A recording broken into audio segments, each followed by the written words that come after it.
Right, I've just had to make a note of where I left off from what you'll see later on in the video, but now I'm having to put a disclaimer for this video because I just remembered it as I've been filming the main talk. So at this point I've finished introducing the video and I've started getting into the main talk itself, but I've forgotten to do a disclaimer. So that's what this is. Please, if you think that you'll feel distressed due to watching this video, and you think that this, if you think that this, because you allow it to, will affect you, this is not the video for you. If you feel comfortable with watching this sort of video, then I'd say you can absolutely go for it, but it's up to you. I just absolutely would not advise you guys out there to watch this video where you're in a mental state where you're feeling uncomfortable to be able to listen to this sort of thing. And especially if you think watching a video like this, in which I talk about experiences that I've had, dark thoughts that I've had,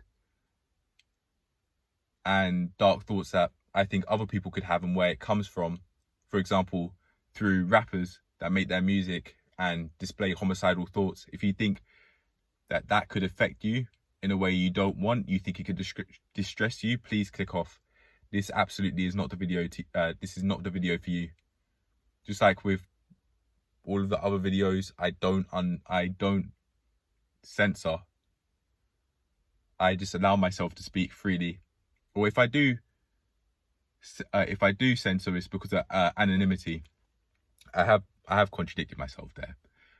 But I mean, when I talk about such topics, I'm not censoring swear words or anything like that. I need to be able to speak my mind freely, and if I need to swear to do it, then it seems like I need to swear to do it. Do I need to? No, obviously not. But I do swear quite a bit. I know that. Maybe like how Ice Cold JT said in one of his live stream videos, that's something that I could work on as well. Because one thing in particular actually that I've noticed in such music videos, in rap, whatever sort of rap music that you're listening to, whatever it's called, grime drill, UK drill, Chicago drill, whatever, all of that Chirac business, whatever's going on over there. Yeah, I hear them swear quite a lot.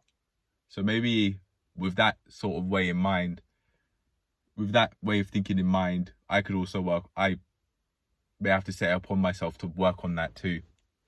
I'm not saying that I'm going to go into a homicidal mental state if I carry on swearing, but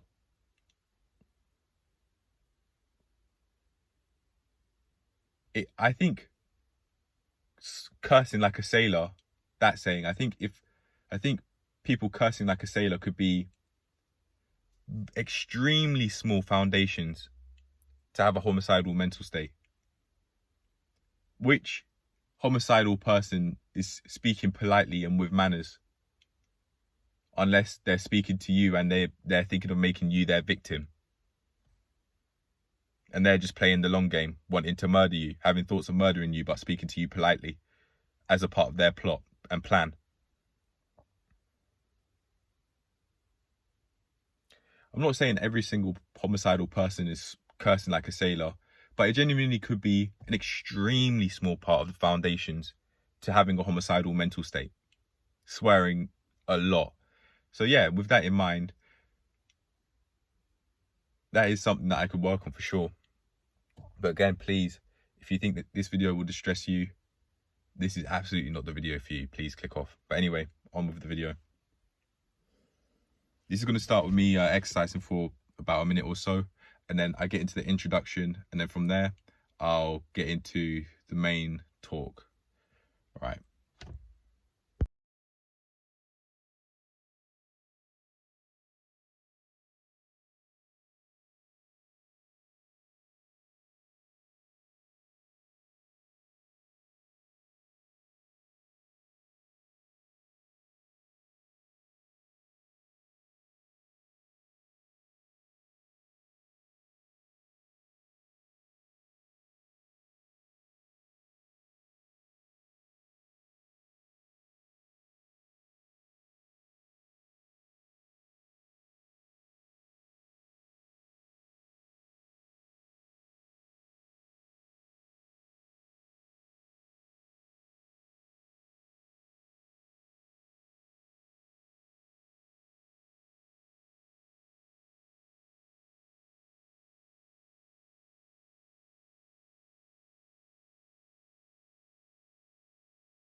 how I think I'm going to go about it is, after every clip, I'll then wind the windows down.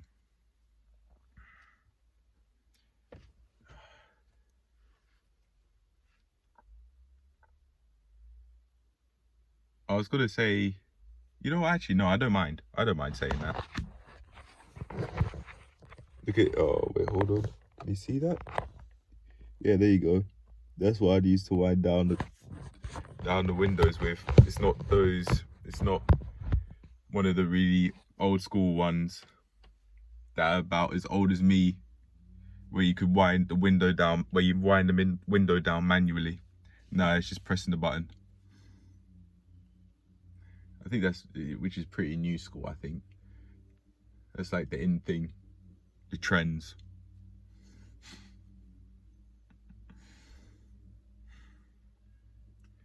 Anyway, I think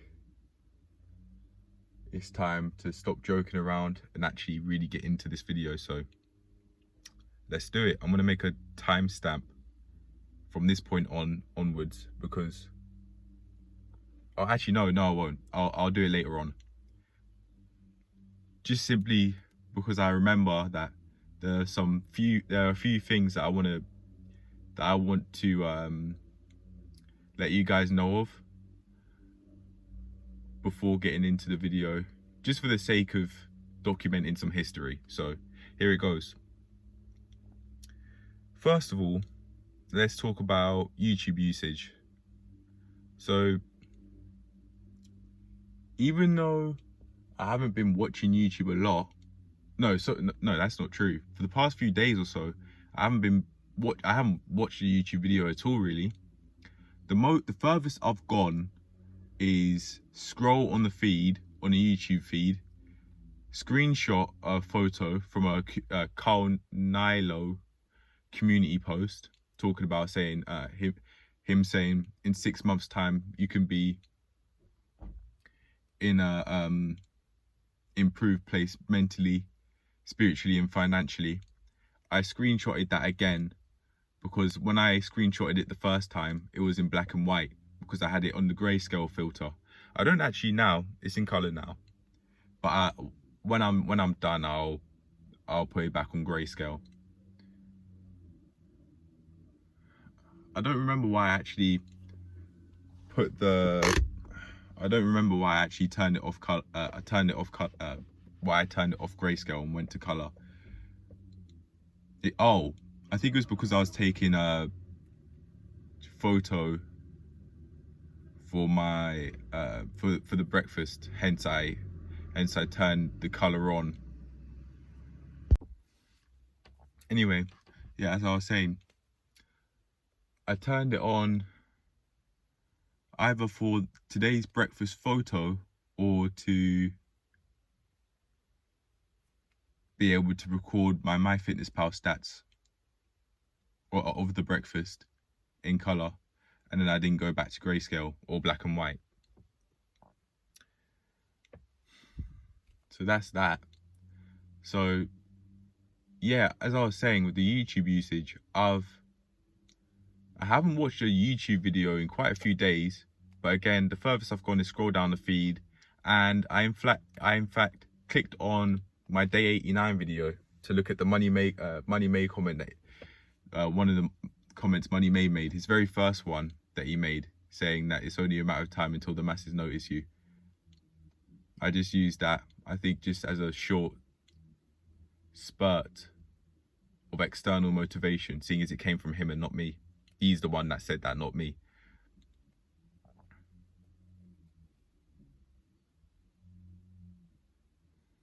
I don't remember why I wanted that. I think it could have just been impulsive, just based off an impulsive thought, I mean. But I'm thinking about how many views the Almost Ready video got. It's got less than 1,000, 900, and anywhere from 928 to 932. I see both of those figures. So if I don't click on the video on YouTube Studio, it says 932, but if I do click on the video, it says 928 or something like that. I don't know why, but Yeah, or maybe it's the other way around, sorry. No, it may be the other way around. Before I click on it, it says 928, and then, oh, pardon me, and then when I click on the video, it says 932. Maybe, I don't remember, and I'm not going to go back to try and find out. Also, yesterday, the screen protector smashed on this phone, but I'm still able to record. It's only the top left part, and there are a few fractures on the screen protector, so I need to get that sorted. There's a major screen fracture. It's obvious. There's an obvious screen fracture on the top left of the screen protector, and then there are little bits that have chipped off all over the right hand side of the screen, and then there are small hairline fractures all over the center, the main part of the screen protector. So I'm gonna need to go and get that sorted. I don't think it costs much. Last time I remember asking my dad how much they cost.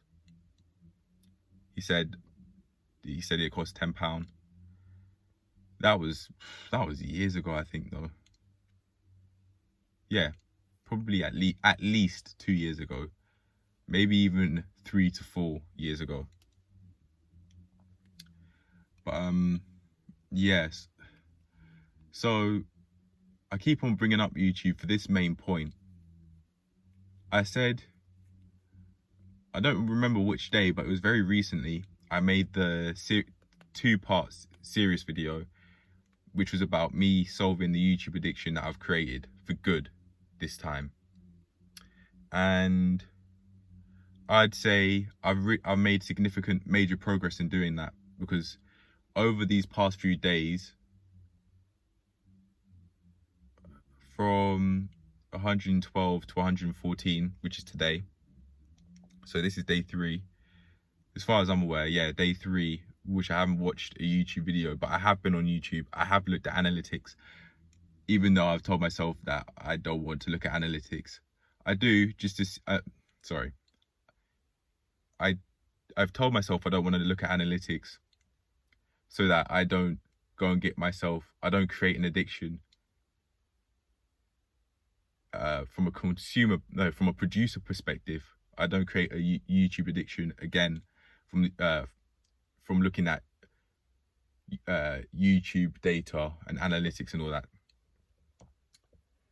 That's why I don't want to do it, but I've done it anyway, because I want to see how, well, at least I wanted to see how the Almost Ready video was blowing up in terms of views. So I just keep on looking over and over and over again, multiple times a day, even though it's just been like 2 days since I made that video or so. That blew up massively. In the long term, 932 views is nothing. It's barely anything. Actually, let me just correct myself. It's not nothing, but 932 views isn't much in the long term of things. I'm thinking of getting millions of views, like anywhere from 1 to 9 million views per video in the long scheme of things, and then every now and then double digits in the millions in terms of views. And in order for that to really happen, this channel has to have hundreds of millions of subscribers, as far as I'm aware, because, for example, PewDiePie's gone and done this, and that's the views that he gets on his videos. The last time I checked anyway, it's like 2 million, 3 million, 5 million views. It's a lot of people. It may not seem like much relative to the subscriber count that the channel has, or their channel has. But it's still a lot of people. With that amount of people watching consistently, you could probably fill out multiple festivals and concerts with that amount of people. So that's the aim in terms of numbers. And I remember, it's actually reminding me of of the job that I had and I got fired from. And I remember being told I'm just not doing the numbers. Combine that with a toxic champion mindset of wanting to prove a point. I'll show that person, I'll show them.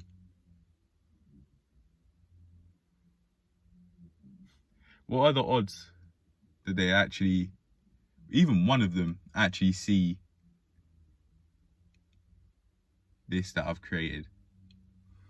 If that's the case, and they do, I'm far gone. I'm far gone and would not need any similar sort of job like that.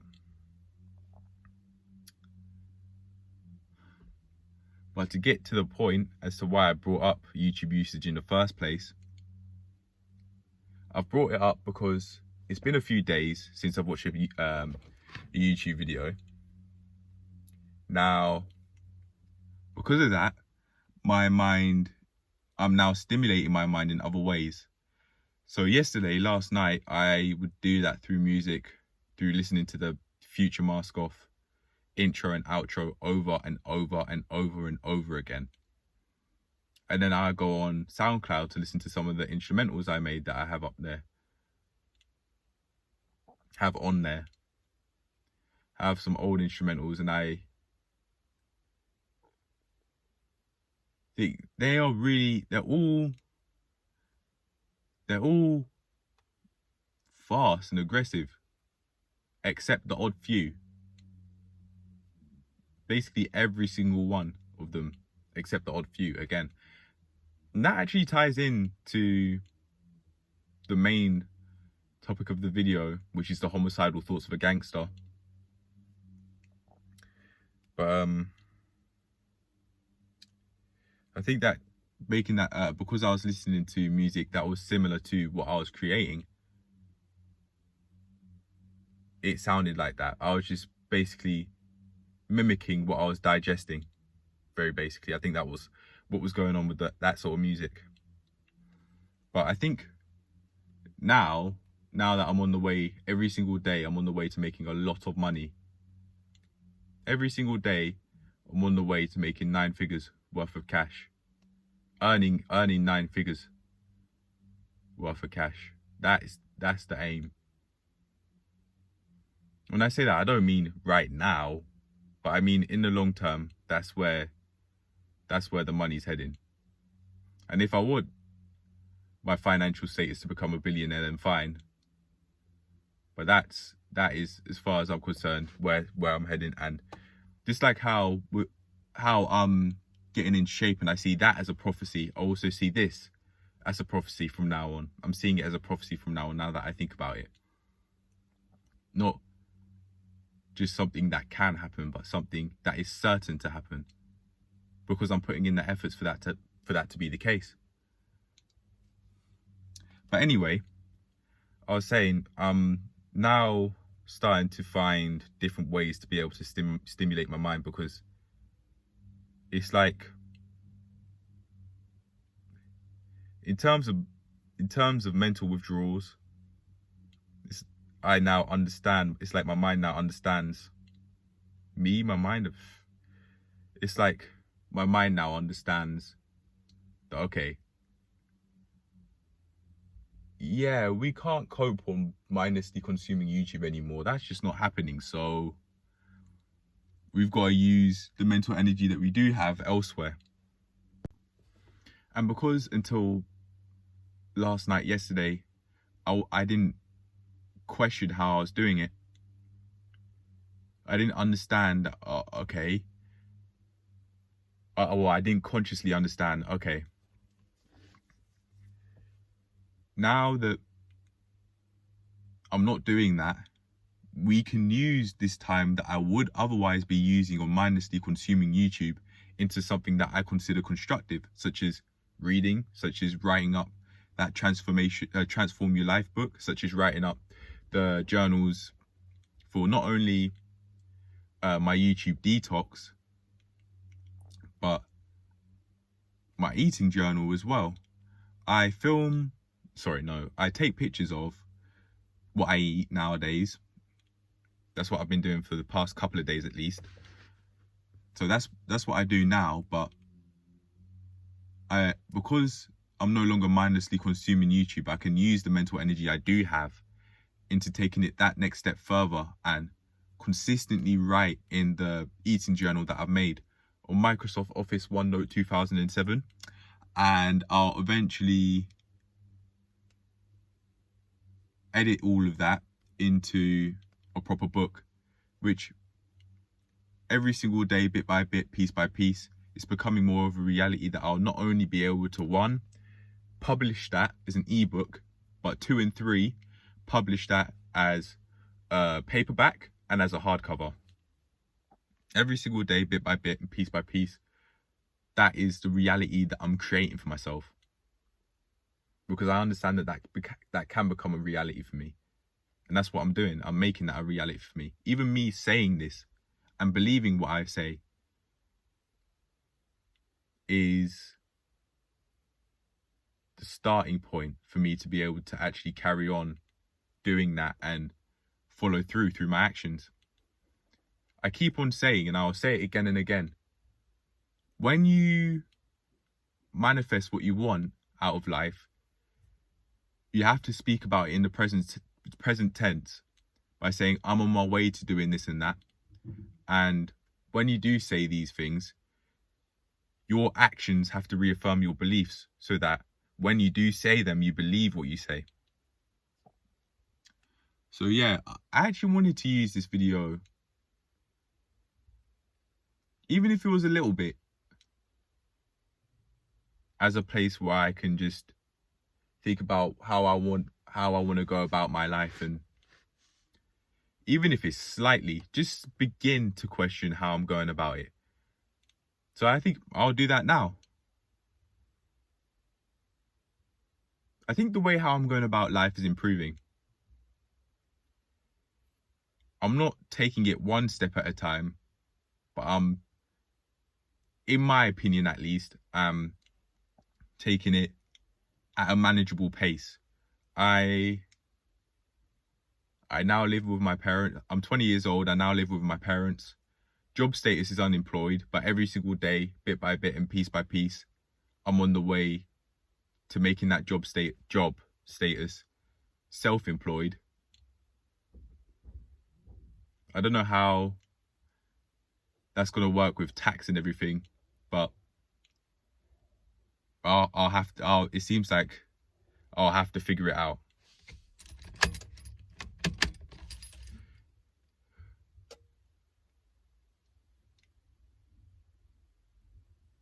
Right now, I don't have to do that, so I'm not going to set my mind on that. That's something that I'll allow my future self to deal with. By then, I may have actually revealed my real name. But for now, I'm not going to. For reasons that I've explained before in past videos. I'm not going to explain again and again and again, because I've already done that. If you want to find out, you're just going to have to go to previous videos. Yeah. I didn't think you'd be able to see them very clearly, but I've gone back and looked at the previous footage just a few seconds ago, and yeah, you can tell. To keep anonymity, I'm not going to show. I'm not going to pull the phone up and show what's behind. Pardon me. But yeah, man. Yeah, it seems like I'm making progress, even though they look white on the neck. It feels more smooth. Maybe not completely, but much smoother than it ever has done recently. And I'm liking the progress. It's progress. Rome wasn't built in a day. I think everyone knows that, but even though everyone may know of that saying, people may forget. We are human after all, and I can understand why it'd be easy to forget for some people, especially if they're just working jobs they hate, regardless of what that is. if it's a 9 to 5. I was going to say people who work 9 to 5 jobs, like customer service jobs like I did one time, but I don't think it matters which sort of job, honestly. Upon second glance, it doesn't matter. If you hate the job and you don't actually really appreciate it and love what you do, even if you do, you still may forget that Rome wasn't built in a day, and you want to keep on looking for progress every single minute or hour or day, depending on what sort of person you're like. Not what sort of person you think you're like, but what sort of person you're like in reality. How you carry yourself, how you think, how what you do, if your actions align with your values, that sort of thing. I think it's time, you know. It's now time to talk about the main topic of the video. So I'm going to end this clip here, and then I'll put a timestamp. I've got a whole load of notes. I genuinely may need, that's just basically, oh, I've actually shown this before.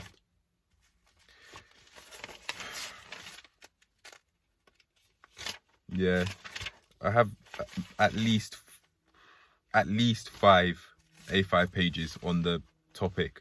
So I genuinely might need to make a part 1 and a part 2. Not necessarily today, but I need to make numerous videos to be able to release my thoughts. I certainly have many thoughts on the topic, but I'd like to be able to go more into detail about them through actual studies instead of just guesses, really, or just suggestions as to why I think the way I think, or suggestions I'd give about why people get themselves into a homicidal mental state. This video, I plan this video to be strictly about people who have homicidal thoughts. However, I may actually need to talk about these sorts of people in a sense that they also may have suicidal thoughts. This is something that I've only just thought of now. I might have to. If I do, I do. If I don't, I don't. But going back to what I was saying just a few seconds ago, I'd like to make numerous parts to this topic so that I actually have stats to bring to the table and actual research instead of just ideas that I have on my mind that aren't backed by research. So that'd be a lot of research I'd have to do on the topic, but I think I'd, rather ironically, like in the court system, I think doing that research, even though the topic is very negative, I think it's only right for me to do that, to be able to give these sorts of videos justice. I'm not going to name these videos differently. I'll just add part 1, part 2, part 3, and so on. Because as I do my research about these sorts of things, I'd gain many more different thoughts. Sorry, the reason why I keep the names the same is so that you could see that I'm talking about the same thing for 1 and 2. You'll also therefore be able to see, as you watch the different parts, you'll be able to see how my mindset has changed as I do more research, and just as I grow as a person mentally, even without the research being a part of it. Yeah.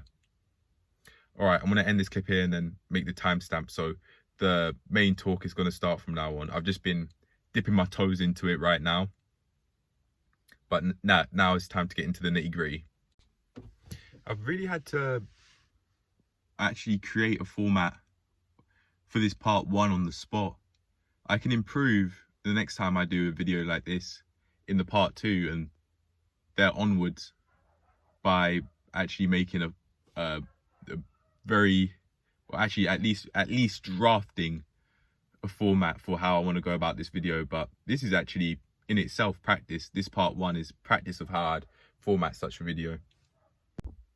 So the format that I've quickly thought of on the spot is to explain why I've actually wanted to make this video in the first place, and then from there just go from there with the notes that I have, because I've made a whole load of notes.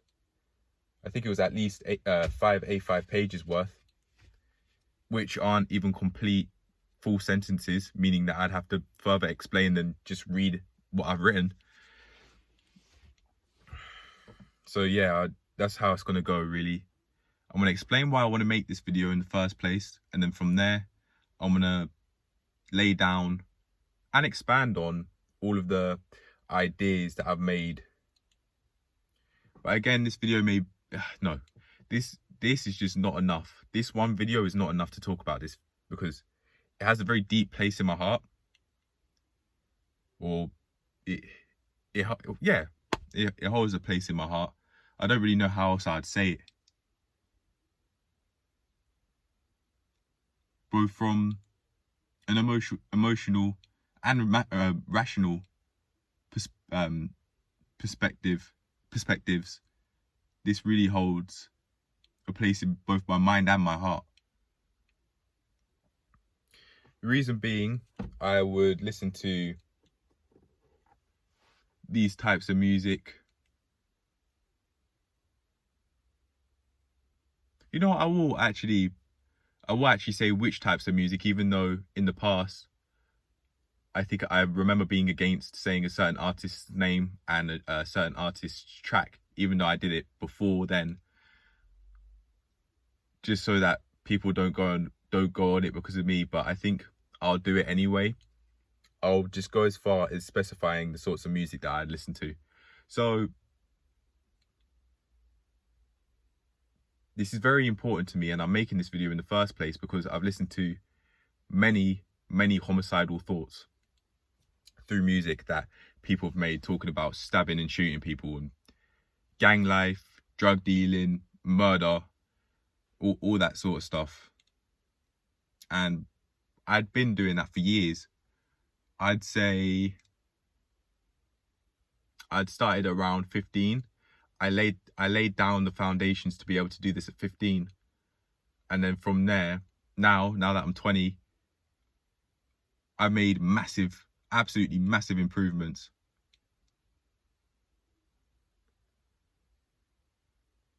But I've listened to instrumentals that I've made even last night, that were under like old school grime music, remixes of other people's instrumentals that I'd listened to in the past. So because I watched all of these things, actually no, let's go from the very start. Before, what was I watching before? I remember watching like Vanos Gaming, Basically I Do Work, Dahi Denogla, H2O Delirious. But then I heard one of my sisters say that he had trouble with some person, I don't remember who, and she therefore didn't like him as a creator as much because of what happened, from my memory anyway. And then because of that, I didn't question that, I had that same mindset towards H2O Delirious, the creator, as a creator. I don't know him as a person. I've never seen him. I remember in one of his old videos, he said his name's John. That's basically it. That's as far as it goes. I'm no more than a number. So that creator there, I would say am, because the videos I've watched, the views are just gonna undo. So yeah, I'd say my relationship with that creator is basically non-existent. I'm no more than just a number through views. I don't remember commenting on YouTube videos back then. Potentially due to a large fear of criticism, much more than now. Even in the very recent past, I think I've experienced I've allowed myself to experience that same sort of fear, but I'd push through it and I'd look at what the comment had to say anyway. And every single time that has happened, it hasn't been, oh, you're shit. Oh, it's getting hot. I'm gonna have to open the windows. Okay, let's get back at it. So let's talk about Vanos and his thumbnails in particular. I think he was well aware that he was appealing to a younger audience, to children. And hence, his thumbnails were what I've just thought of now. Pardon me. What I just thought of now is like visual sweeties. Certainly colourful like Skittles. And in my head, I was actually thinking more deeply. Those thumbnails and the fact that they can appeal to you when you're much younger as a child, that could be a metaphor for what children are like. They're more colourful people, metaphorically speaking. That was just a deep thought that I had. It didn't go any further than that.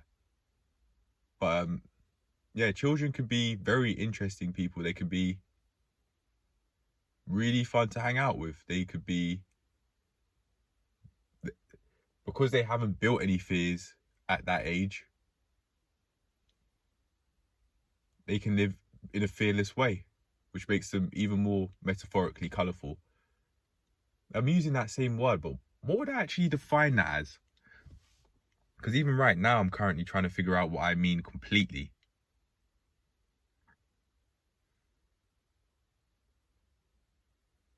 I'm going to give myself a few minutes to think about this. I was going to give myself a few minutes, but it seems like I only needed to give myself a few seconds. It seems like what I mean by colourfuls, they have a lot to them. They have many different things that they're doing, or at least their mindset is very vibrant, optimistic. You can very clearly tell that they're feeling very happy about life in general. This is well before people know of things like social anxiety, which actually reminds me of Kennedy Walsh one time when she was saying, I think to her brother in one video, with that same repetitive music. That sounds passive aggressive. In my head, I was thinking with that same shit music. Doom, doom, doom. Do do do do do do do do. That same fucking music. With that, yeah, the one where the guy's getting slapped up. Him, yeah, that one. One of his sisters, one of his many sisters that's slapping him up. Yeah, reminds me of her one time when she was saying to him, yeah, in a video one time. Oh, I think I actually remember. I have a much more vivid memory about it now that I think about it. It's the one where they're all acting to be like each other, but it's like they've swapped places. Meaning, for example, Brandon one time is pretending to be Kennedy. Claudia, that small git, is pretending to be Deborah or whatever her name is. I think that's her name. Saying that as if I don't know, I'm almost certain that's how you pronounce it. Almost certain. I do know. Yeah, I do know. I'm saying that as if I don't know. I do know. Honestly, she's probably... It seems like on camera, at least, anyway, it seems like she's the one that has enough respect, has more respect for him than anyone, than any other girl, specifically the females in his family, the sisters and the mum. It seems like she has more respect for him than his own sisters do, on camera at least. It could be a completely different situation off camera where they don't do that, and that's just for views. But even on camera, I would not tolerate that shit.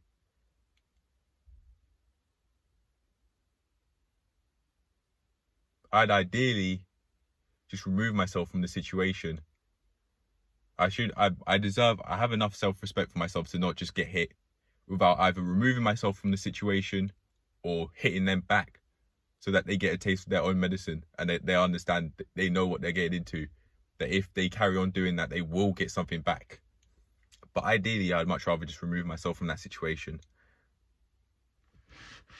Especially seeing as his family, that could create a whole lot of family problems. But I know for sure, regardless, even if it's family, I just would not accept that. I have enough self-respect to not tolerate such behaviour. I don't know why he's making it seem like it's acceptable for him to just get hit up.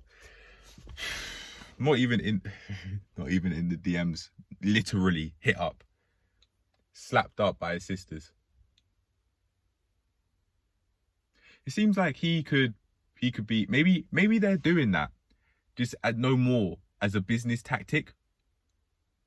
It genuinely could be no more as a business tactic, because those people could be wanting to appeal to a teenage audience, unlike Vanos in his circle, where they're appealing to a prepubescent audience or very young teenage audience, anywhere from 13 to 16 at a push maybe, and then from there past 16 you may watch every now and then, just like how past a certain point I'd watch Sidemen every now and then, but it became more and more occasional as I've gotten older. It used to be very consistent. I used to watch Sidemen very consistently, but nowadays I just don't watch YouTube videos at all, actually. Reminds me of Hamza again when he said, you have to update your self-image. Not, I don't try to do this, I don't do this. And I can truthfully do that now. It seems like that piece of advice could genuinely work for people out there who want to transform your life. So on that case, big up to him for saying that. A bee just hit the window, that's why I looked. But anyway, yeah. So going back to the Vanos thing, that actually tied in rather well, because I'm now thinking of the Vanos thumbnails again. They literally were like visual sweeties.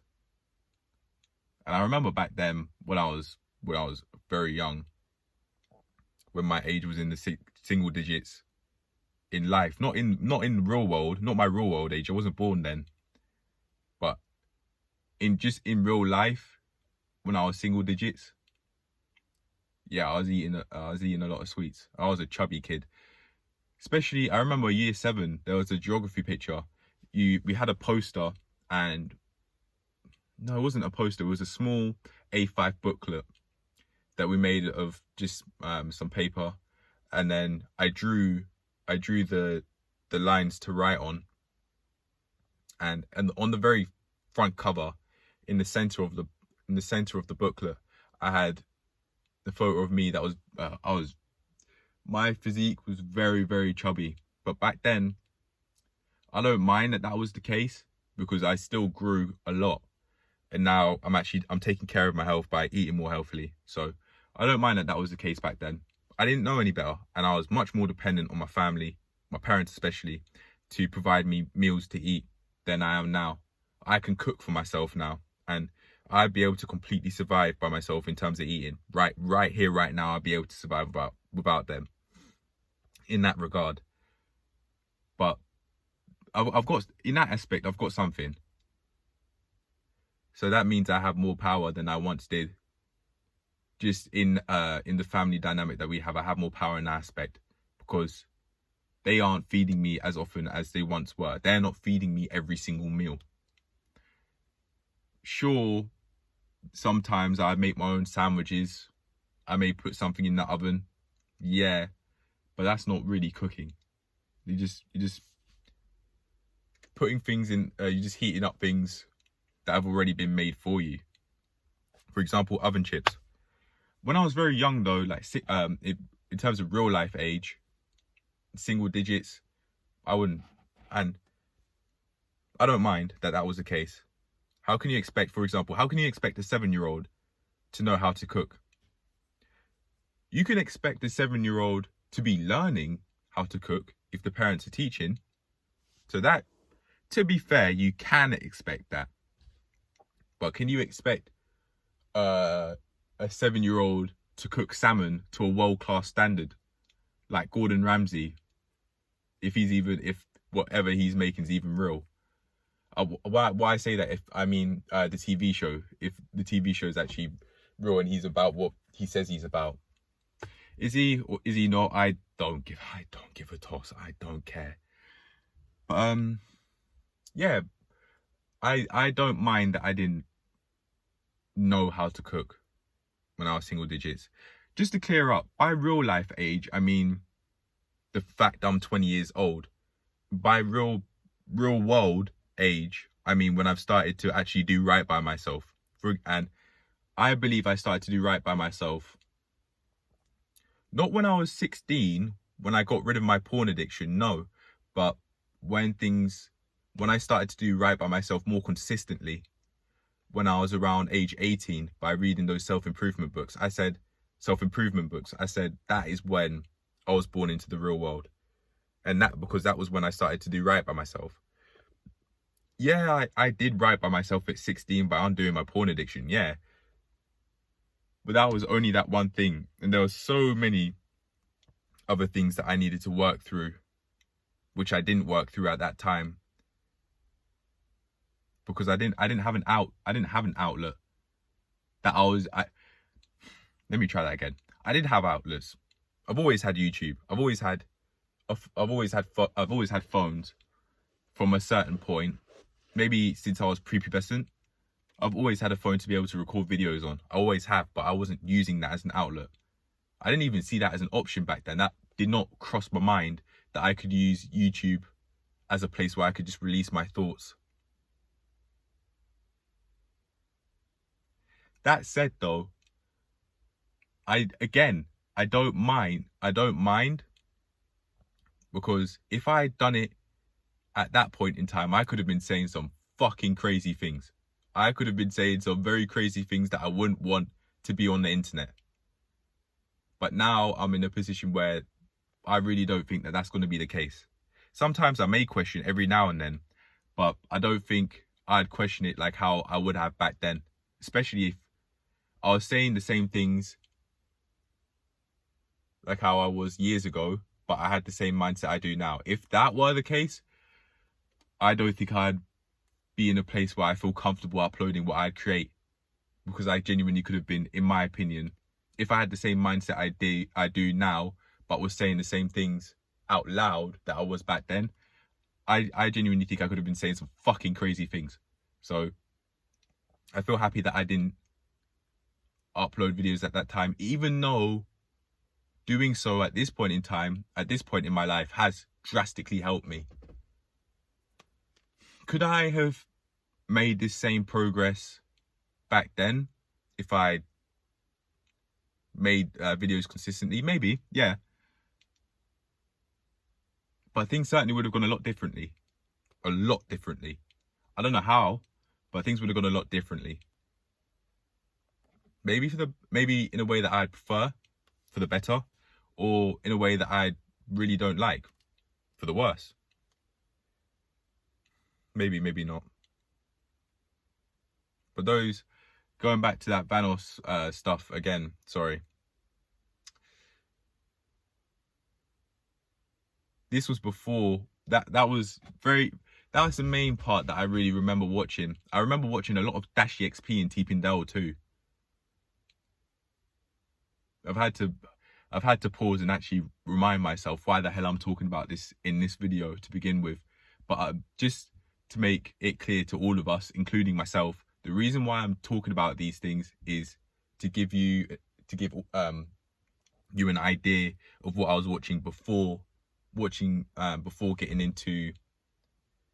start watching videos music videos in particular that were about shooting and shanking people for real. And you know what? That actually leads me on to another thing.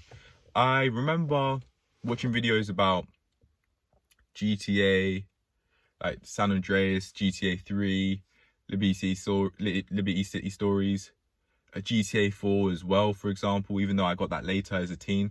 I remember watching videos on YouTube, I think particularly GTA 5, about how you can do missions, how you progress in certain missions. I remember doing this for other games as well. But I think the time that I laid the foundations to have the dark thoughts that I had, like the one homicidal thought that I had, and maybe the suicidal thoughts, the not intense thoughts.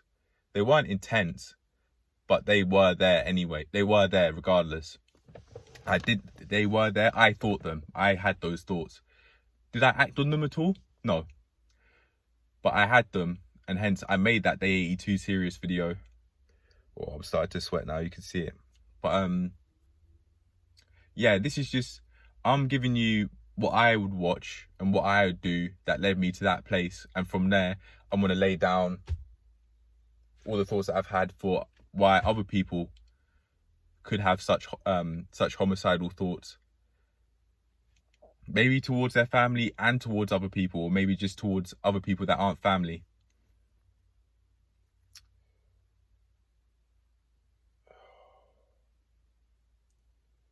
I forgot to put a disclaimer. I'm gonna have to do that now.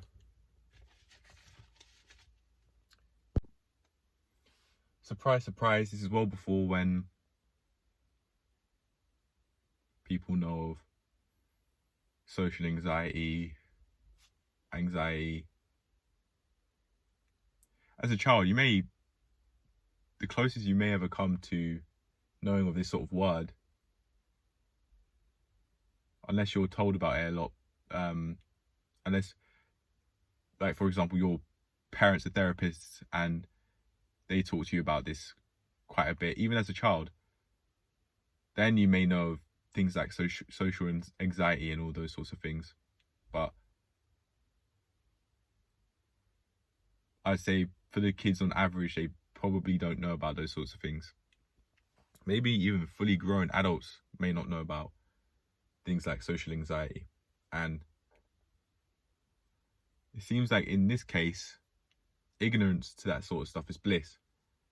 I don't have any scientific studies or anything like that to be able to tell you, oh, X 100 million kids in 2019 declared that they didn't know of what social anxiety was, or what of the word social anxiety and what it meant, or the term social anxiety and what it meant. Social anxiety is not a word; it's two words with one meaning in particular. But yeah.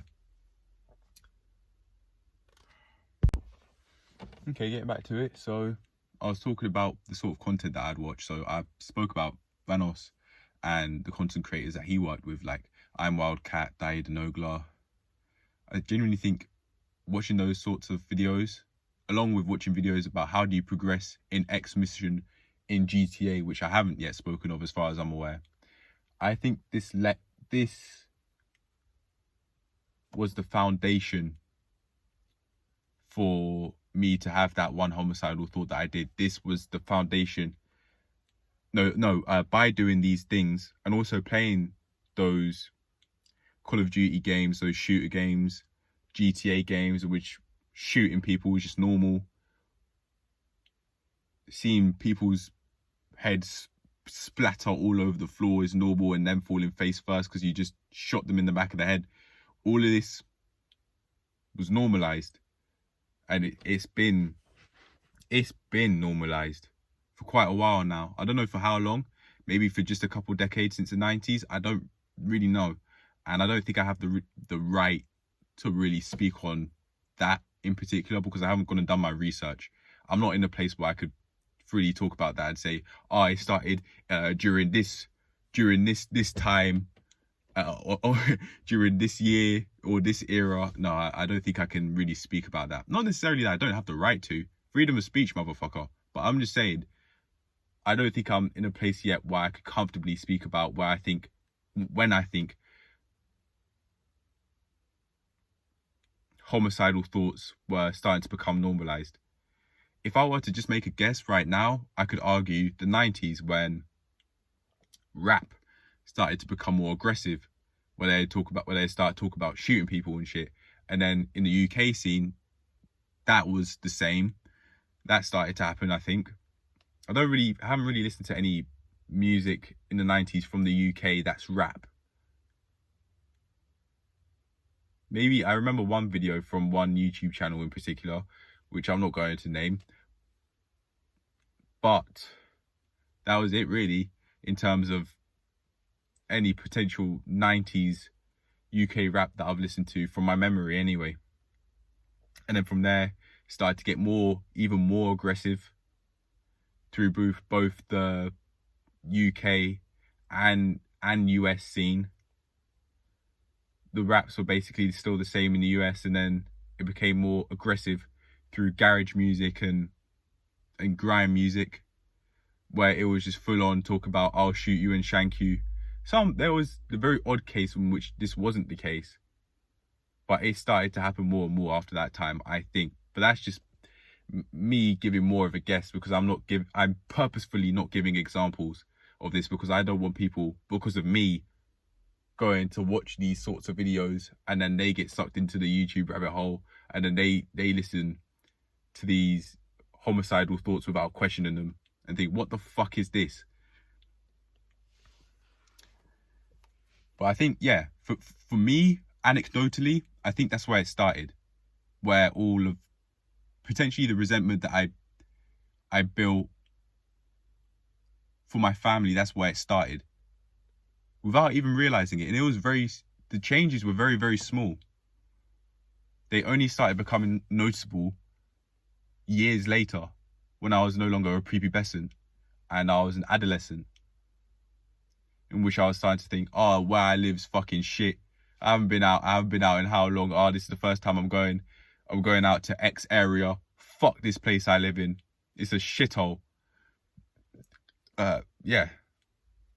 I think that was the foundation for me to have that sort of thinking. I had the sort of thinking that I don't want to be in the place that I was living and where I was raised, because I wanted to be living where I was born, because I believe that there was a lot more that I could do over there compared to what I could do in the area I was raised.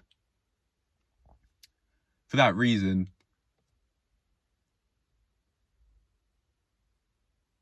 and because I go every now and then, I go back to the place I was born for certain events that were going on, certain events / festivals sort of thing.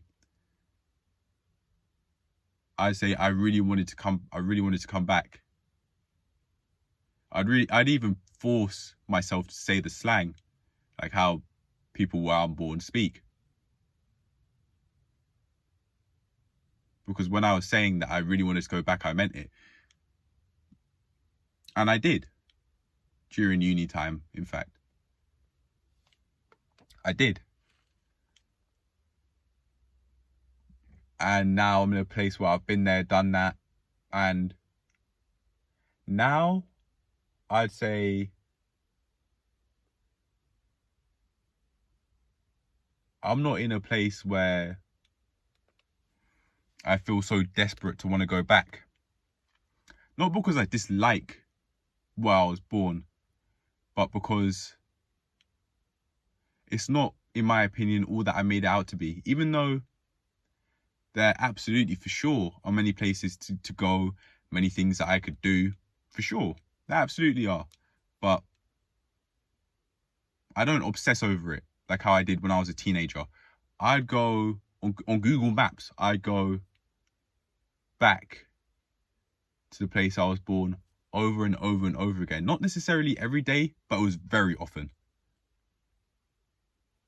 I did it so much, it was like I'd go around different areas near it, and then I'd go into that area eventually, knowing damn well that was the area I wanted to look at again.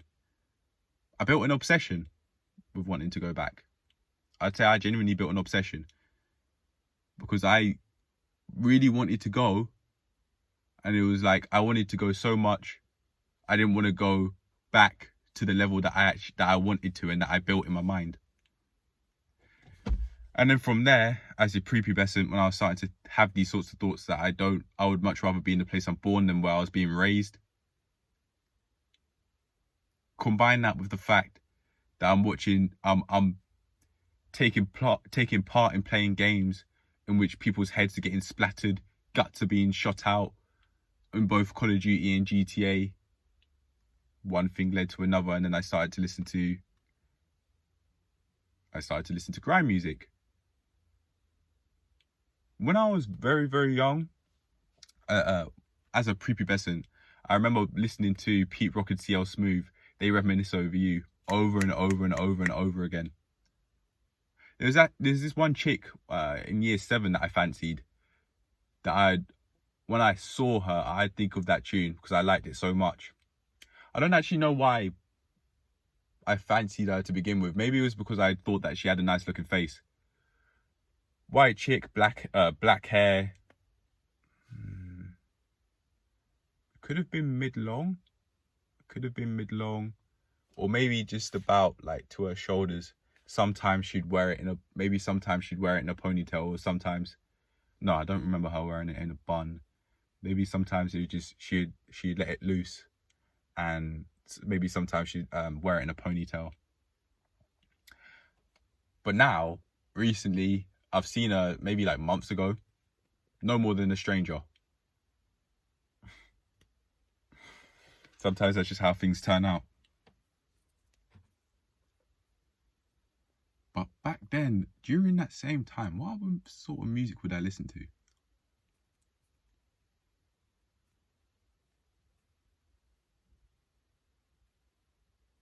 Perhaps other music that they'd create? Maybe some things that I heard on the TV. Yeah, hearing some things that were being played on the TV at the time. I remember the one Kelly Rowland and Nelly tune. Oh, that one. I've just made one sound effect that many people probably know which one it is. I don't know. The one where it's saying, I love you, I need you. Those sorts of lyrics, yeah. Which Kelly Rowland was saying in that song. I've actually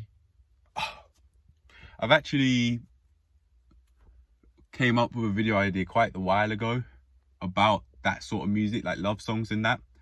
And I want to not necessarily very long, like hours long, but I want to make a video in which I actually address that and address my views on such songs, to very basically explain my viewpoint on that, and to ask the question, where is the middle ground? Why is it like on one side it's like I fucked this hoe and I fucked that hoe and I bust on both of our eyelids, and then after I did that I fucked her in her asshole and I bust in her mouth, and in between them fucked up front teeth? Or if it's a girl like Sweetie, for example, say, oh, I made him, actually that sounds hella rapey, he wanted to eat my pussy and he was licking the clit for like 2 hours. there's that side. There's that side of the love songs, if you can even call that lust rather. And then on the other side, it's like super sympathizer antics, like country music, saying I can't live without you and all that BS. Where's the middle ground? Where are the songs where it's like, you know what? I have love for you, but I don't love you. I'm not in love with you. I'm not obsessed with you, you dumb bitch. Look, how about this? I'm not on the antics where it's like I'm fucking this hoe and I fuck that hoe. I fuck this hoe and I fuck that hoe, and I bust her mouth, and in between them fucked up teeth gaps. In between all of those gaps that she has in her fucked up front teeth. Instead of, why not just go in the mid ground? Why not just go in the mid ground and say, I'm not on those antics, But I'm looking for one, maybe two, maybe three girls that I really like instead of love and feel defeated by being with and enjoy spending time with and want to grow with. Why can't it just be like that? I want to grow with the sort of girls that I'm seeing. I'm not in love with you. I'm not obsessed with you. I don't feel defeated when I think about my relationship with you. I'm referring to one time when a guy was saying, "Oh well, I love her." It sounded defeated on a Black Phillip show. Even I think Patrice understood that the guy who was speaking to him, and Opie and Anthony, maybe if they were there, he sounded defeated. There's no need for that. There's no need for that. There's no need to be in that position. There's no need to put yourself in that position. Why not go for the middle ground where you're actually growing with this person instead of feeling either dependent on in this case a girl, because I'm not interested in guys. I know that for sure. Why not be in the middle? Why not it be in the middle? Why can't it be in the middle ground? Or those sorts of songs. Why can't those sorts of songs that are in the middle ground, that talk about wanting to grow with the girls that they're seeing, why can't they be well known instead of it being, I'm mentally dependent on this person, I don't feel like I can live without her, or I don't feel like I can live without him? Regardless of which gender it is, girls, that shit's not cute. Sounding mentally dependent on guys, that shit is not cute. Flip it back on the guys now. That sounds disgusting. Grab yourself by the sack, man up, do what you need to do. But saying man up is not enough. So I need to go into more detail as to what you can do. Free yourself from your sexual urges. I speak about this in one of the videos that I made a while ago. That's what you can do. You can free yourself from your sexual urges and have a much bigger purpose, which you consciously know that you have in your life, that's bigger than just reproducing and dying. That's our hardwired purpose, I would say, to reproduce and die. But it doesn't have to be that way. You can have something like this. If there's any bigger purpose that I'd advise guys and girls to create, it would be to do daily videos like this, where you always, every single day, you have something to show for what you're doing and you're transforming your life this way. This, in fact, would actually be a way that I'd want to grow with a girl or girls that I'm seeing. Would I force them to want to do this? No. But would I encourage it? Yeah. Yeah, I might just. Because again, I was saying that why wouldn't I want to grow with these people? Why wouldn't I want to grow with these people that I'm seeing? All these girls that I'm seeing. I'm not saying that I'm gonna stick my dick in everything that's female, not crusty, and that walks and that keeps herself clean. I absolutely am not doing that. I absolutely would pick very carefully. And when you do free yourself from your sexual urges, you'll understand the personality of some hoes. It could be fucking disgusting. Absolutely fucking disgusting. And the same can be for guys as well. But to me, that's not relevant because I am not dating men. I don't date men, so that's not relevant to me. But for the guys out there, if you free yourself from the sexual urges, just like how I've done, or maybe in another way, you can understand that some girls, their personality can be like how girls would say the ick. Sarcasm, complaining, passive-aggressive remarks, or straight-up aggressive remarks. Them giving rude comments to you, even though you're not speaking to them, and you're not speaking to the person speaking to the person who you are speaking to in a rude way. This actually happened to me once when I was speaking to Isaac and one girl who I never even spoke to before gave me a rude dig. It was a small and a quick one. So it was about have you seen the email I sent you? That's what I said to Isaac, and then she walked past and she said no, even though I wasn't speaking to her. I thought, what the fuck? I'm not gonna speak to this girl. I'm not tolerating that. So even before I speak to you, you're trying to give me rude comments. I thought such behaviour was childish, but seriously, when it comes to those sorts of things, why should I accept such behaviour just to not sound childish, according to my sister, just to sound, or just to seem not childish, according to my sister's definition, or my interpretation of my sister's definition, when we had that serious conversation however long ago, probably like maybe a week now or so. But yeah, that right there, those things. Also, not being able to clearly explain yourself, that's also what girls may call the ick, or one of the things that turn me off. Maybe that's what they're really saying. I've never actually... Jeez. Wasn't that obvious? Ick, turn off. I've been saying, I think it was like maybe yesterday's log, I was saying I have interests in code switching, so I'd speak to guys differently, like how I'd speak to girls. So I'd use their language more than how I'd speak now. So I'd use such words as the ick when I'm speaking to girls, so that they can better understand what I'm saying, along with the fact that when I'm using these words, I'd learn what they actually mean to them. So the ick, turn off.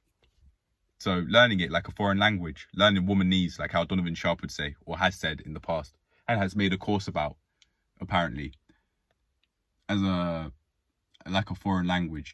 Treat learning how women speak versus what they actually mean when they say what they say as a foreign language. I can do that, and then use that foreign language when I speak to them on a daily basis. So I'd actually be practicing it quite a lot.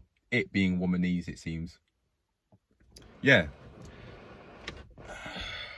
So going back to the homicidal thoughts of a gangster video now, mate, this needs maybe like 5 parts. It may need 5 parts. I think I'll leave it. I'm not going to say it needs X amount of parts. I'll, in fact, even though I just did a few seconds ago, I'll, in fact, call it an ongoing series. And if I don't need to make videos on it, if I don't feel the need to make videos on it anymore, then I won't. But I'll leave it as an ongoing series, because I have a lot that I've made notes of that I want to talk about. I have a lot of notes that I've made that I want to talk about. I was saying back with these... Sorry, I did just go off on a tangent there. I apologise. So I was saying these, watching those games, I didn't even think of it like this until now. I think that actually, from an anecdotal perspective, that set the foundation to be able to have dark thoughts, because I was seeing dark things all the time like it's normal. Granted, through video games, but even still, that was very stimulating. Oh, hold on, just give me a few minutes. Let me just go to the toilet. Another game that I'd like to mention before carrying on, or to further support what I'm saying, is The Getaway. I have no idea how young I was playing this game. Single digits, but I don't know when. I do, so I do have an idea, but I want to put a number on it.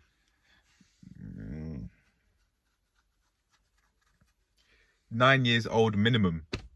9 years old minimum, probably.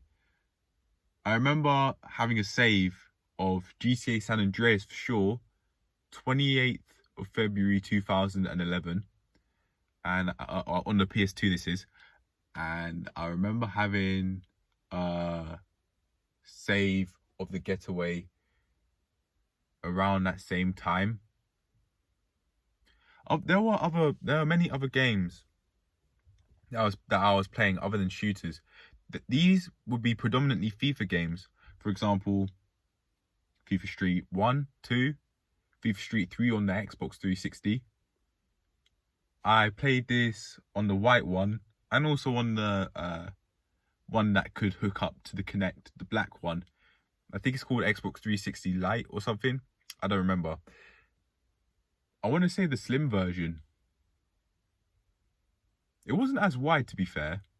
But yeah, this is the generation that I'm from, and these are the sorts of consoles that I was on. Now there's PS5, Xbox One S. At this rate, there's going to be Xbox One S, X, F, FC, H, Y, ABC, Xbox One, X, Y, Z, ABC 1, 2, 3. I don't know. I was saying SX. I think I paused for a second there because oh wait, that's an artist. But yeah, not that matters. But yeah, this was a game that I was playing when I was very young. Just like how I was playing Call of Duty Black Ops 1 when I was 9 years old. I started that at 9 instead of 18, which is the recommended rating for people who play this game. I can now understand why that rating is there, but in reality, who the fuck's gonna listen to that? Seriously. By 18, you have 10 years in the game. You've got 10 years. Instead of using those 9 years otherwise in becoming world class at something, you've got 10 years in something else. Thousands of hours in something else. Yeah. You've basically allowed yourself to become world class at video games, and you haven't showcased your talent. You haven't showcased what you've created. Gamers out there like the Sidemen, how they started off like playing FIFA, for example. They showcased, maybe you can say they showcased their talent from time to time when they'd score pleasant looking goals in pro clubs, and their talents in Call of Duty, like Vic, getting a whole load of kill streaks, like with the Tomahawk back in the 2010 times, and also Call of Duty Warzone, getting a whole load of kills there. You could say in those sorts of aspects, they showcased their talent, but it was more their pitch, you could call it, was more around humour and the entertainment side of things rather than gameplay. Through funny moments, GTA 5 funny moments. That probably, watching those videos probably was a part of me leading to that dark place that I put myself in. I said I didn't act on those thoughts, and I still stick by that, but I'd like to say that in a way I did act on them, but not through wanting to actually commit the act of killing myself or killing someone else, but instead realised that when I had that homicidal thought of shooting my dad, that, you know what, it's time to change. Things need to change. The thought wasn't intense. It was no more than just a very small, shallow thought of shooting my dad in front of mum. The fact this is me admitting it again, but it seems like I need to do this in order for me to work through this freely and therefore transform my life. If there are other people out there who, if you guys really think that you're having dark thoughts similar to those ones that I've just spoken about right now a few seconds ago,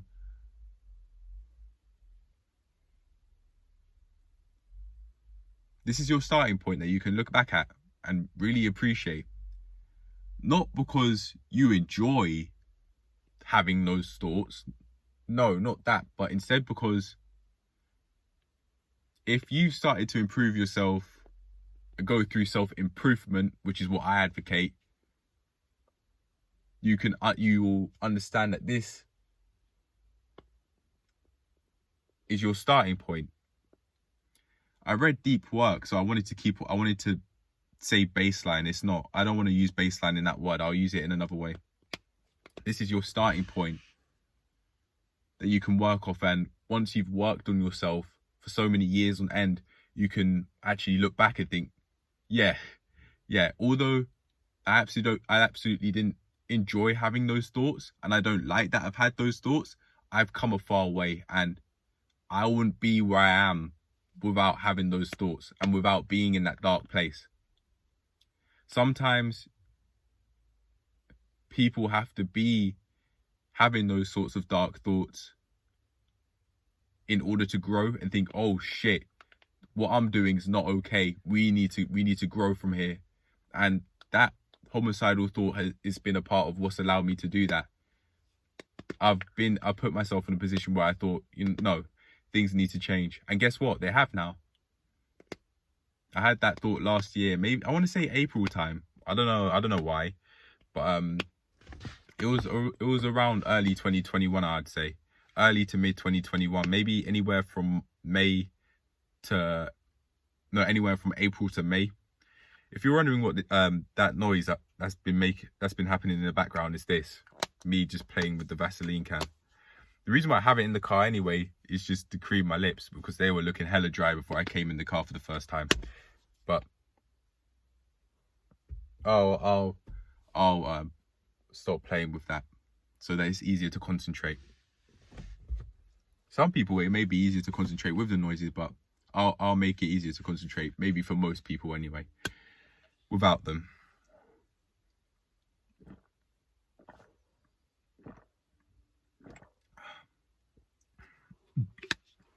I actually brought the bottle and the cup I had. Very convenient I brought the metal cup, because it keeps the water cooler for longer,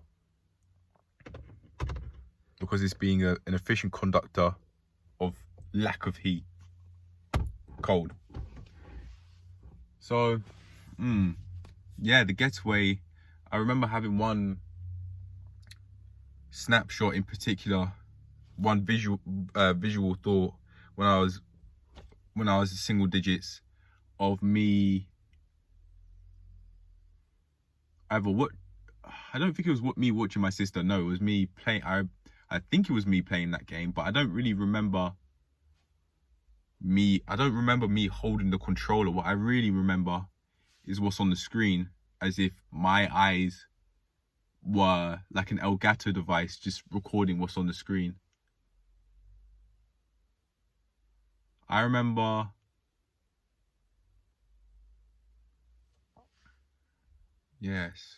so I was at a junction. Hold on. So it was like I was at a junction which went this way, and then there was the other side of the road there. So I was at a junction, and then I turn right, and then from here, a Bethnal Green mob member with the red jacket and the white stripes that go horizontally all the way from the edges of the chest. Oh, hold on. Oh no, I can't. Unless I go like this, like around here. Apologies for the awkward angle. I'm only doing that to maintain anonymity. Unless I could do it like this. Hold on. Yeah, there you go. Perfect. Yeah, perfect. Okay, so the green, not the green. So the jacket was predominantly red, and they were wearing dark blue jeans. And then the stripe, there'd be one stripe maybe around here, and then it wouldn't go around the back. I don't remember it going around the back of the jacket. And then there'd be another stripe around about here, another white stripe. And this guy had an overweight physique, round face, short, slightly overgrown hair, white guy, black eyes. And this guy gets out of his red car, a Rover, I think they made the Rover car model in the game that he entered out of. And I remember turning right and shooting this guy. I remember turning right on the junction and shooting the guy with the AK. I remember speaking about this in a previous video, but I don't think I went into as much detail as I have right now. I'm referring specifically to what I'm about to say. So the weather was cloudy, It was a grey, cloudy day, and I think the weather would have been cold. If I were to be the guy I was playing, I would have imagined the weather to be cold. It wasn't looking like a hot, cloudy day. No, it looked like a cold, cloudy day. And yeah, I don't actually remember. I don't actually remember it being through first person perspective. I'm not talking about the game, but I'm talking about my memory. Me remembering that it's me that's holding a controller. It's me that's holding a controller, controlling the player, shooting the guy with the AK. No, I don't remember me actually holding the controller to shoot this guy and to kill him. Combine that with the fact that I was playing GTA Liberty, GTA Liberty City Stories. I remember trying to punish myself, hit myself in my right quad because I broke my PSP. I was trying to clean the screen, but I must have added too much water, or otherwise it would have broken, because I've added water to the screen, to PSP screen in the past, and also the phone screens, which is something I'm going to do now because it's quite dirty. But back then, I think I added way too much water, and then I therefore destroyed the PSP. And I hit myself because of that. My dad told me to stop hitting myself. I remember him telling me to stop hitting myself, but I don't know what happened after. I want to say he could have hit me afterwards. But I'm not going to say that he certainly did, because I don't even remember that being the case. But I certainly do have a blurry memory of him telling me to stop.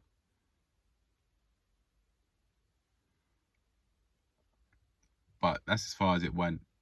If that is the truth and he only just told me to stop, I'd say, if I were to be the parent of me, or my younger self, what I'd say is I'd try to understand why is he doing this to himself to begin with. And then from there, because I'd see this as an unwanted behaviour, seeing as that's basically softcore self-harm, I wouldn't want my son doing that. I'd give him a healthier solution as to what he could do from there. I've never thought of it like that. Ever. I've never thought of it like that. I remember sometimes, actually, when I was around a teen, I certainly didn't pick up the knife or anything like that. But I do remember sometimes when I was around a young teen that I'd scratch myself, if I purposefully scratch myself if I had done something that I didn't, if I'd done followed through with an unwanted habit, or something that I did something I didn't want to do. I remember sometimes on the odd occasion I'd scratch myself.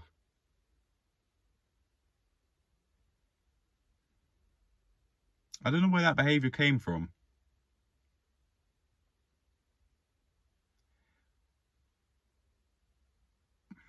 But you could see, I can now understand that could have been a part of that itself, actually. I haven't even thought of that until now, but that also could have been a part of where the resentment I came from, the resentment I built came from, because of self-harm. I was harming myself. I was scratching myself. Sure, it was light, but that could have developed into something much worse if I'd carried on doing that. I don't do this now, by the way, and I haven't done it in a very long while. It's probably been years since I last did this.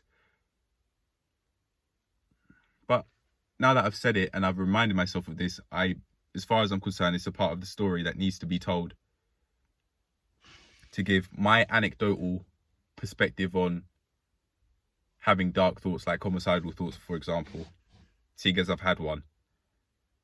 A short visualization / snapshot image of me shooting my dad in front of my mum in the front room, but it was one nonetheless. So yeah, I remember doing that, and I think you can see, in my opinion, you can see self-harm as a physical representation of self-hatred. Oh, I've just got the 20% battery warning, man. I'm gonna try and I'm gonna speed up. Oh no, I'm not harming myself here. I'm gonna try and speed up because I've now got the 20% battery warning, and I'm not gonna go and grab the charger. So let's carry on talking. Yeah, I've never really thought of that before. I think that's an obvious example that I had resentment to myself. In the past, I've said this, for example, in a serious video, working through resentment that I had towards myself and my family. That was the title of the video. But I didn't, from my memory anyway, give many examples as to even signs of resentment that I had towards myself. I remember sometimes, like when I was single digits, I'd hit myself in the quad, the leg, the right quad. I remember I've slapped myself in the past. Hard.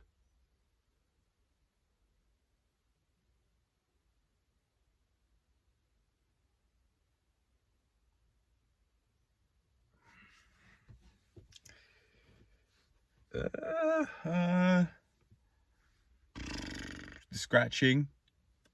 That was when I was rather young, maybe around single to very young, low double digits.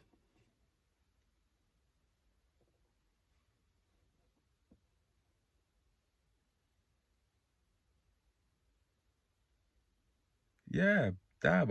I don't think I'm really now just starting to unveil how much resentment that I had towards myself, because I'd say working through the resentment that I had towards myself and my family, but I didn't really, from my memory anyway, give examples of signs of resentment that I had towards myself. It's only just starting to become clearer now.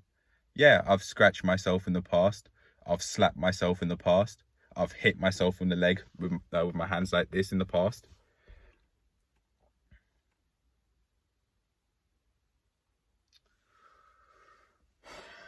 Anything else?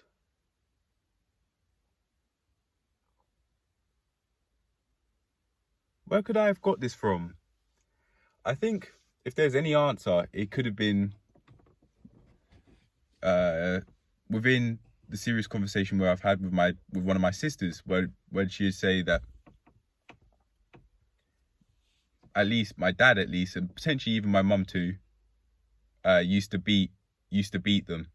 So maybe that's what I understood as, okay, especially seeing as I didn't know any better. Okay, when you do something unwanted, that is what you do, so that you don't fulfill that so that you don't do that unwanted behavior again. But seeing as I wouldn't whip myself with a belt, that'd be quite difficult to be able to go full force on yourself and to whip yourself. I then did the equivalent of that, it seems, when I did behaviors that I didn't want. Slap myself, hit myself. Maybe sometimes I do this and make it very painful, and do it as hard as I can to make it very painful. Did I say, I've certainly said scratch myself earlier in the video. Yeah.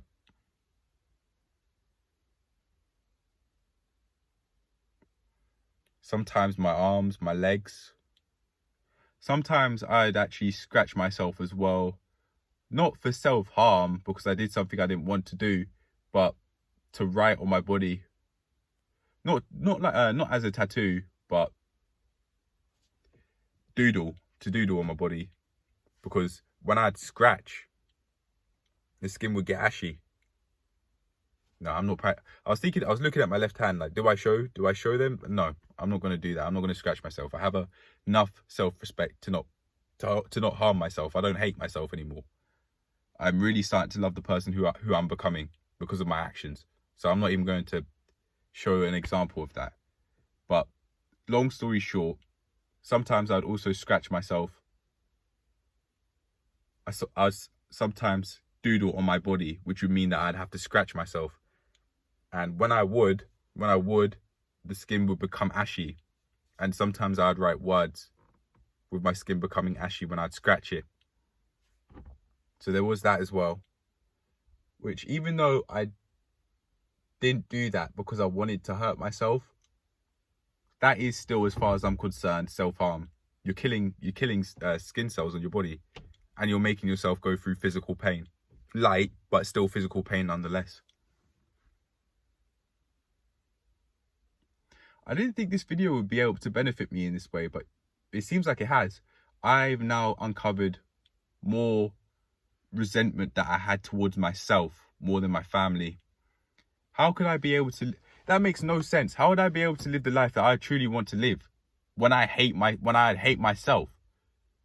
I'd hitting my leg, scratching my leg and my arms out due to doing something I didn't want to do, doodling on myself by scratching myself. How would I be able to? Oh, I just scratched my head there. My head wasn't itching. I think that's probably just out of stress.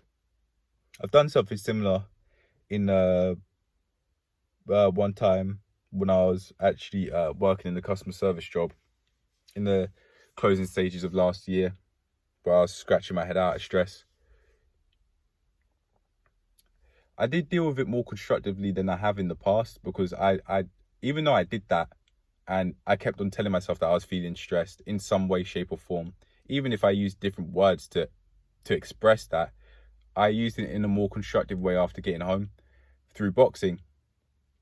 And I'd swear at the bag. I would punch the bag with full force and with a lot of power to release a lot of rage, a lot of stress, tension that I'd have.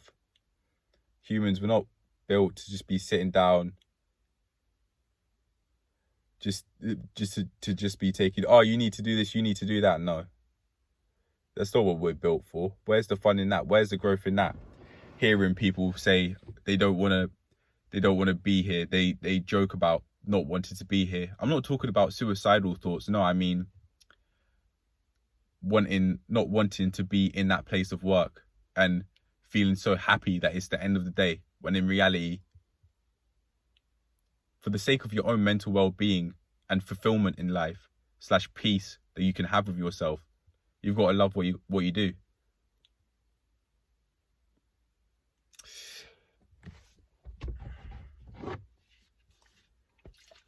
If you really love that and that's what you want to do for the rest of your life, like customer service jobs, then okay. But for me, that's not what I see. I don't see money-making opportunities as no more than just to be able to feed my family. First of all, I don't have kids. I don't have kids to be able to do that. And I mean, my parents are doing what they need to do as well. So it's just me that I'd have to think about in terms of money-making opportunities. I'm not having to feed a kid. And I don't want to see a money-making opportunity as that. I just want to see it as a fun thing that pays me, instead of, oh, I have to feed my family. No, I don't have to feed my family, because I don't have one that I've made kids. I don't have one in which the children are mine. Sure, I have family, my parents and my sisters and every other single relative that's out there in a big African sort of family, which you have people coming out saying, oh yeah, I remember you when you were very young, even though you don't even know this guy's face from Adam. Yeah. Oh geez, it's been 14.5 minutes. That's crazy. I mean, just for filming this one clip.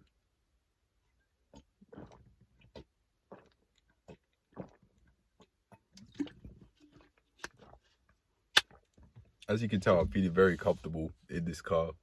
My leg's just up on what I think is a water bottle holder. Oh yeah, perfect water bottle holder. That is really convenient, actually. But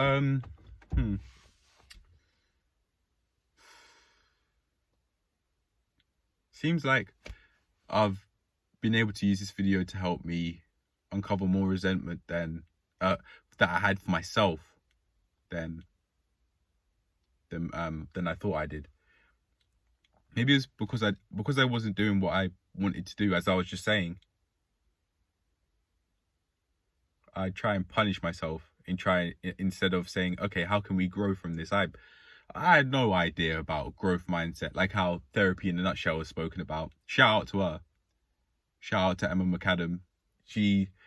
I don't think she really knows how many people she's helping out. Maybe she can have an idea by view count, but I mean, to what extent? I don't think she actually really understands to what extent she's helping out all the millions of people she's helping out. And I'd really like to use these few seconds to even say thank you, and to also say thank you to one of my sisters to giving me a link to one of her videos. So thank you for that. Thank you. She gave another one after the serious conversation that I think after a serious conversation that I had with mum and dad one time. But I knew I was okay. I knew I was feeling more than okay after it. But yeah.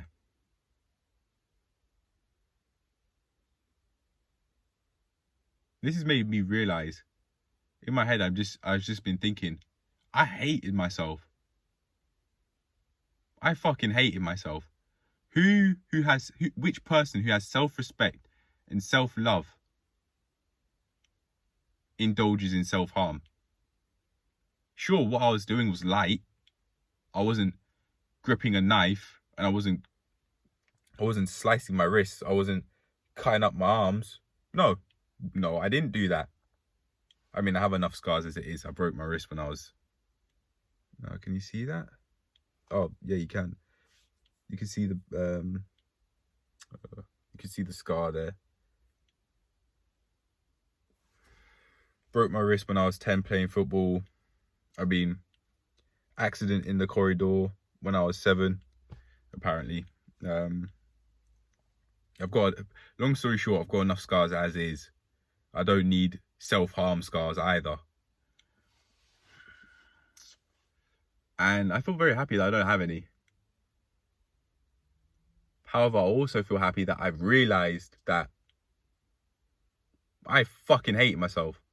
Hated myself. I hated myself. I had so much resentment towards myself. Maybe not necessarily through my words, but through my actions. When I do something I didn't want to do, sometimes, as I've said, I'd scratch myself. I'd hit myself. I'd slap myself hard. I remember one time when my dad slapped me because I said something rude when I was very young, single digits. He brought me over to the room and then he slapped me. I remember that. Maybe that's where I got that from. Maybe not. But it's not his fault. At a certain age, you must take accountability for your actions. No, you did that. And I didn't have that memory in mind when I was slapping myself. Even though it could have come from that place. Could have. Not it did, but it could have. But yeah, I had I hated myself, clearly. And I think I can understand why. Even at first glance, I think I can understand why I hated myself. Which actually, it perfectly ties. It perfectly ties in with the homicidal thoughts of a gangster. Because what are the odds that these people don't hate themselves? But yeah, I certainly hate myself, and I think I can understand why, even on first glance. I think why I could have hated myself during my teenage years was because without realizing it or without putting it into these words, I wasn't fulfilling my potential in the way I wanted to, which is getting stellar grades. At that time, it was getting stellar grades, but now, if I'd gone and done that, I would have ended up, most likely would have ended up the same way that my friends back in school did, going through uni, getting a job that doesn't really suit them as people, not growing as people, eating shit food, not transforming their life. I would have ended up potentially like them if I had gone and actually fulfilled my potential. But instead, I've now given myself a place to grow from, where it's like, okay, I fucking hated myself. We need to grow. We need to transform. Do you want to keep on hating yourself by doing the things you don't, by not doing the things that you set yourself to do every day? Do you want to keep on hating yourself because you know deep down in your heart and in your mind that you have a lot of potential that you can fulfill, but you're just not doing it because you're not getting your shit together? Do you want to keep on doing that? No, I don't. Whatever you define as getting your shit together, go and do it. For me, that would be, in terms of not getting my shit together, that would be me not working towards undoing the YouTube addiction that I created. For me, that would be not eating healthily. For me, that would be complaining that my parents would say you can't do this and you can't do that, and I'm not actually progressing in a way in which they'd actually believe that I'm, in a way, eligible for permission for me to say, you know what, yes, you, as a school student, your grades are very high, your grades are stellar, so I think we as parents, we believe that you are capable, you are mentally capable of not only handling school, but also handling some work. If I had done those things, I don't think I would have been scratching myself or harming myself. I don't think I ever would have been doing that. I do these things over little things, little unwanted things I did that I didn't want to do. Can't give an example, but they really were extremely minor.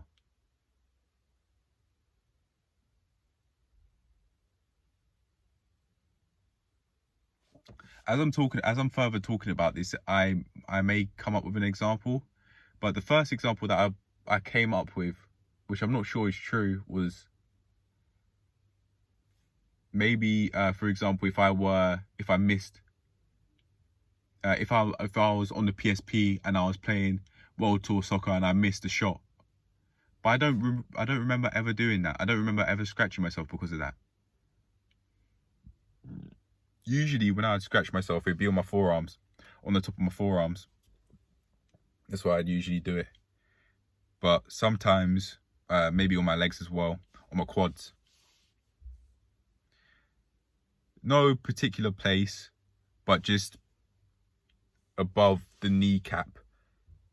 Maybe somewhat close to the groin, or further away from the groin, closer to the outer thighs, yeah, or maybe in the dead center of the quads, just around that area. You know, my dad, you say that he heard me, not what I was saying, but how I was speaking. And I think I didn't say who I was speaking to, or if it was a man or woman, as he asked. I said no comment. That's what I said. Because right now, he's giving me the warning that he wouldn't be, in his words, in a forgiving mood if he found out that I was doing something that would get me in trouble, because it would wreck him. I put quote marks whenever I was using his wording. Yeah. I think during those sorts of conversations where you'd say those sorts of things, I may have felt fear, but that sort of feeling in between my chest, but I would have never thought that I could be heard. How I'm speaking could be heard, even through the car. I wouldn't have been able to think that, but I think it was because I was raising my voice and I was speaking quite loud, thinking that how I'm speaking and what I'm saying can't be heard. But I'm going to carry on doing this even though he said that, because this is allowing me to completely transform my life and actually change my mindset for me to be able to carry on transforming my life in all aspects. Because I'm now understanding that I fucking hated myself. Even though it made to him sound like an argument, I'm just allowing myself to speak my mind freely, saying what I want and how I want. And I'm not going to put myself in a position where he tries to take that from me, or where mum tries to take that from me. And hence, I'm not going to speak about this channel to them anyway. But yeah, things would just get, if that did happen, if they said, oh, you need to stop doing this because I'm the parent, you're the child, I know better than you, or some bullshit like that, that would be, and if I listened, that would be a major setback. I'd be allowing myself to go through a major setback, because I know that doing this has been what's allowed me to completely transform my life. And maybe I've got the 10% Barry warning. I might just have to end it here and then start off from this place the next time I address the issue, talking about homicidal people, or people that are in environments where your role models and people who aspire to be like a drug dealers and killers through music videos, the fact that they hate themselves because they may have had a dream. There's one music artist that I'm thinking of in particular, in which they admitted that they wanted to be a football star. They wanted to be a football pro, and that was their dream. That was their dream, to be a football pro. But they didn't have a dad in the house. The dad wasn't around. And at 14, they wanted money, so they were drug dealing. That's what they did. And that genuinely could be a part, this person genuinely could have hated themselves, along with the fact that along with hating their dad, because in that same music video they said, if I see my dad, I'll kill him.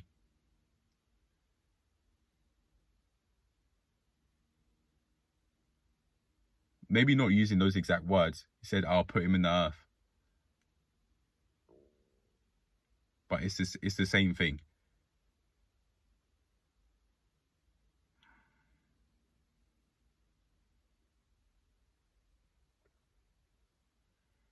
To think that's where your mindset is. Is it understandable? Yeah. I want to say yes. With the little research that I've done, and with all of the homicidal thoughts that I've listened to through music, through rap, different forms of rap like grime and drill music. Yeah. Because there's dysfunction in the home. Maybe the dad's dead. The dad's gone to prison for how many years? The mum could be dead as well. The mum could be a crackhead. The dad could also be a crackhead. A crackhead in prison. It could, you just don't know. And I think that could be the core of where where someone can become a homicidal gangster. Dysfunction in the core. And because they're seeing this dysfunction from an external environment at home, their internal environment, because they don't know anything else, their internal environment is digesting this and thinking, okay, dysfunction's the norm, so I'm not only going to be seeing this, but I'm going to be thinking in dysfunctional ways, like how I'm seeing what I'm hearing my parents say, not only to each other but to my siblings, what they say to maybe my school teachers, for example, during parents' evening. I'm not saying I'm just speaking very general. I'm not saying mine in particular, but I'm just speaking very generally here. What they're saying, it could really start from there. And the older guys, and girls maybe, but the older guys could sense that dysfunction because they've gone through the same shit, and then the cycle continues because they've gone through that same dysfunction, and they're so deep in, they think they're so deep into the gang life, they think that they're either going to end up in they're going to end up in the cells of death or cells of prison. So they may as well just recruit, because that's what they do now. That's what they do. They do the gang life. That is their life, and that is a part of them. Dysfunction's a part of their identity. No, dad. Maybe watching one of your parents die right in front of you. It could be in the house, in the hospice, could be in a hospital. You could have seen like you could have gone to the hospital, and then you find out what's happened to your parents. Like one of them got murdered, and you're in hospital before they died. You're in hospital with them before they died, and you heard what happened. There's just basically, I think where it could really start is where a person could become a homicidal gangster is from a young age. There's dysfunction. Like, for example, there's one American film that I'm thinking of. This person wanted to be this teen wanted to be a businessman, but the mum was a crackhead. The dad raped him. But even though this was the case, he still really wanted to make that effort to be a businessman, as he talked about wanting to be a businessman in school. But at home, the mum's a crackhead. The dad raped him. The people in outside of the environment, the older guys, they're killers because of the dysfunction that they've gone through. So that is basically what they know.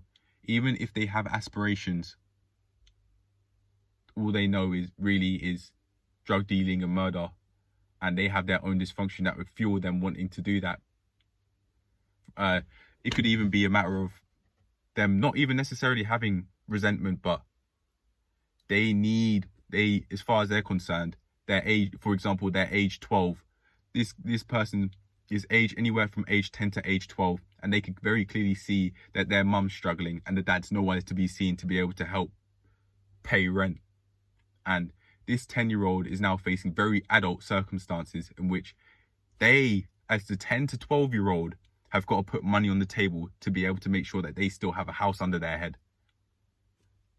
So they go out and drug deal.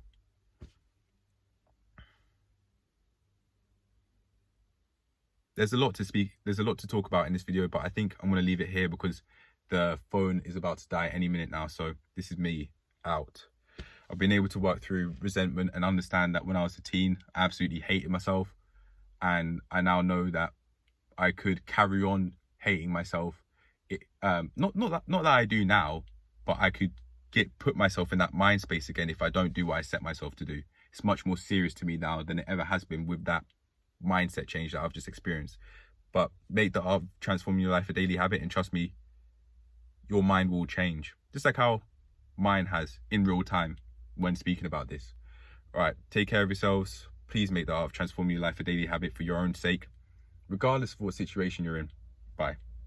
Before we go on to the final clip, I'd just like to say this video has been pending for 2 days, less than 2 weeks, 12 days. It's been pending for 12 days, but it's finally here. I've finally made a part 1, and there will be many parts coming soon. In my head, I'm thinking at least six parts coming soon.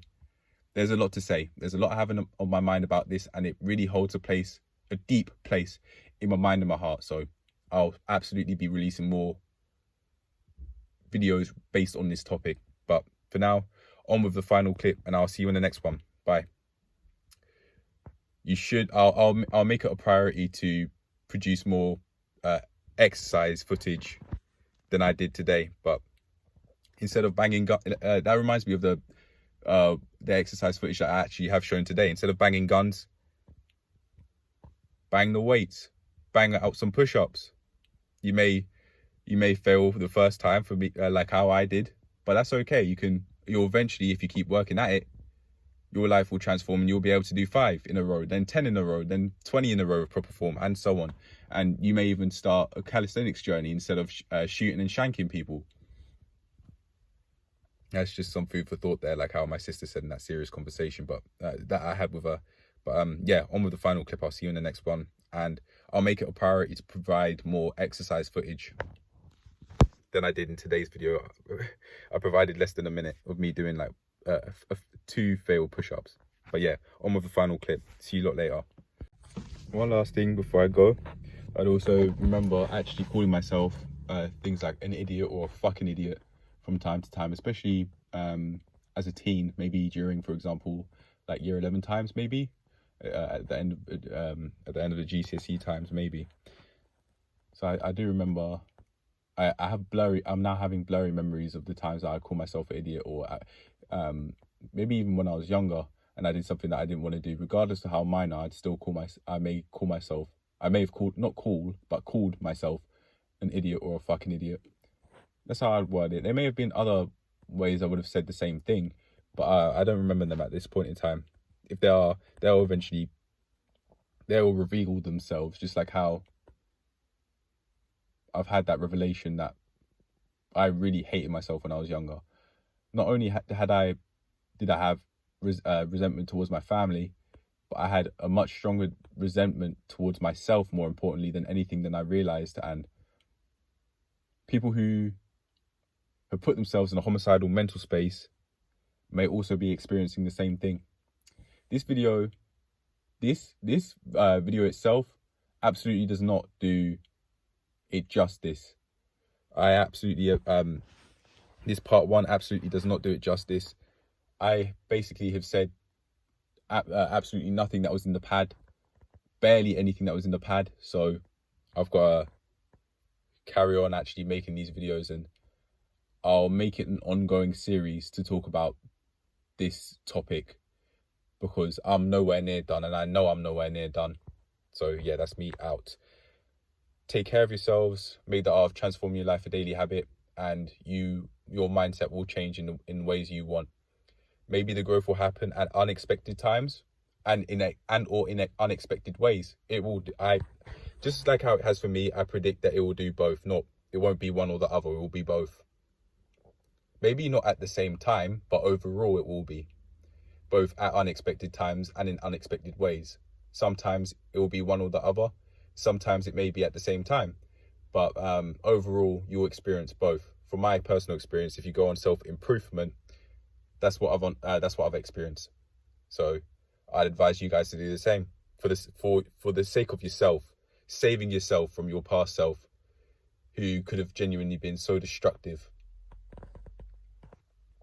But I've never really thought of it in a way of what if the person was the opposite? They were in shape, they were loving life, and now they've gone through this point in which they're not taking care of themselves as much anymore. How do you go from there? What do you do? I may have to make another entire video of that as the days pass. I may genuinely make another video of that alone. But yeah, make the art of transforming your life a daily habit, and trust me, results will come. Maybe at unexpected times and in unexpected ways, but they will come. Especially if you're serious enough and you put in the hours like me. You put in the effort and you put in the hours like me into this craft. Instead of spending thousands of hours on games, you spend thousands of hours of transforming your life. But yeah, that's me done. I'm gone. Peace. Love you all. Bye.